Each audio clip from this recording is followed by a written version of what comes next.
And I worked for 23 years at Gross Automotive, and that went out of business in 2000. And I worked another 7 years at Walbridge Automotive. Okay. And I was an ASE master technician. And what do you do today? Are you retired? Yeah, I'm retired. Okay. You have a family of your own?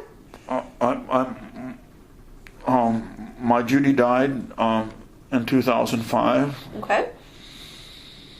And, I wished I could tell you that my Judy understood the stuff about the service. But I can tell you that I don't know how many times that she says, I don't see why you just don't forget about it. Why don't you just forget about it? Mm-hmm. Yeah, right. I don't think so. It's something you can't forget about. Like some of that stuff is, like if somebody said something to her during high school that she didn't like, she could hold a grudge about that for 50 years. But I'm supposed to forget about this here. Yeah. Okay. There's a lot of that sort of thing. Yeah. You still keep in touch with anybody from your military? I see Chambers every year at the reunion. Okay. And every year I make new friends at the reunion. I've become good friends of Captain Nolan, who was Company B's commanding officer. And I've become good friends with him. The battalion commander's name is Colonel Franklin, and he's a sweet guy. He's just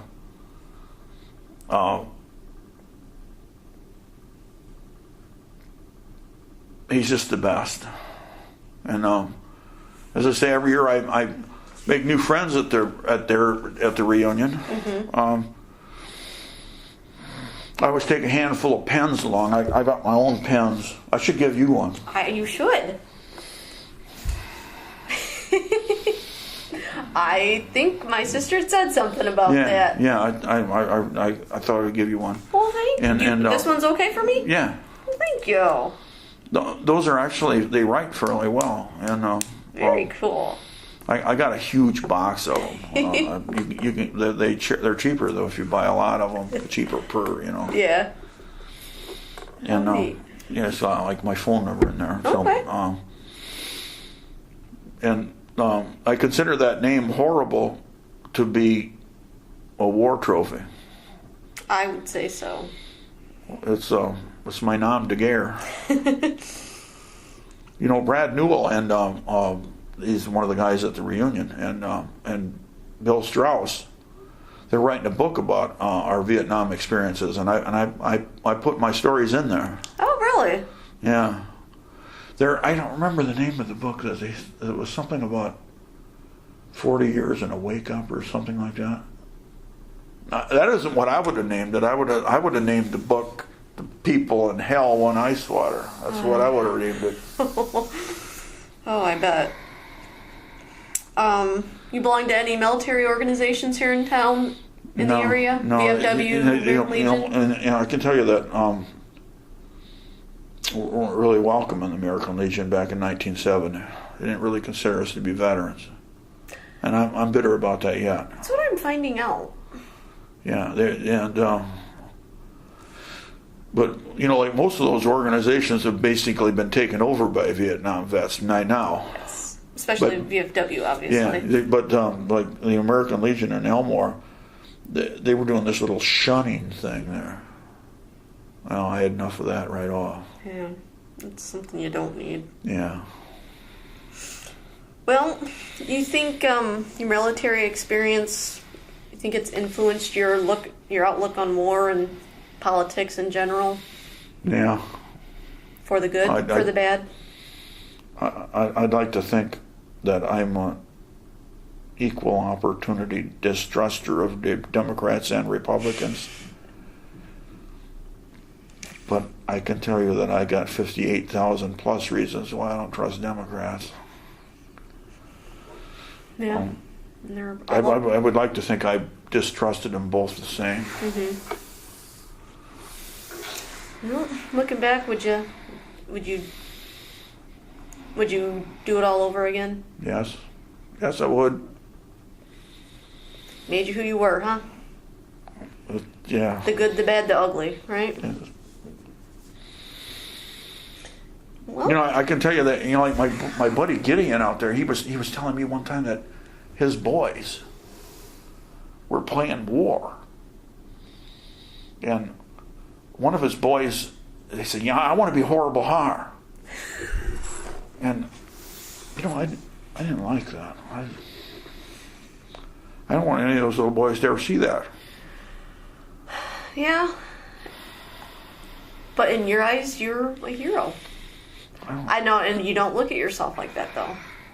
You know, when they had the Vietnam Wall in Elmore, they actually put our uniforms in the store windows in Elmore. Really? Yeah. I would have bet in 1970. I would have bet $1 million. I would have bet $10 million. That would never happen. Yeah. Now, how did that make you feel seeing that up? There was an uncomfortableness about it. It still makes you feel uncomfortable. Yeah.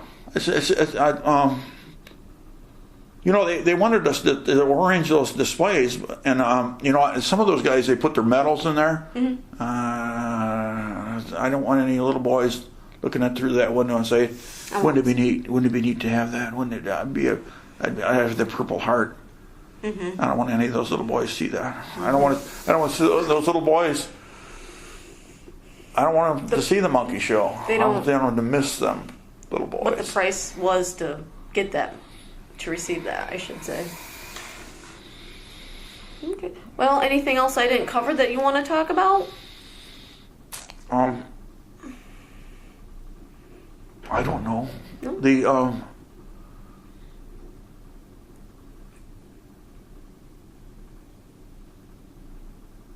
I guess my sentiments about the stuff is like oil and water. You know, like I should say that. And like some of the things I feel about the service, I know don't go together. You know, like I could tell you that I'm fiercely proud of that combat infantryman's badge. As you should be. But I have not forgotten how much I dreaded it. And I wouldn't want to see anyone ever see those things that I've seen before. Mm-hmm. There are things that you just can never forget. You can't delete the pictures. On the 27th of July, 1968, I shot this Viet Cong soldier.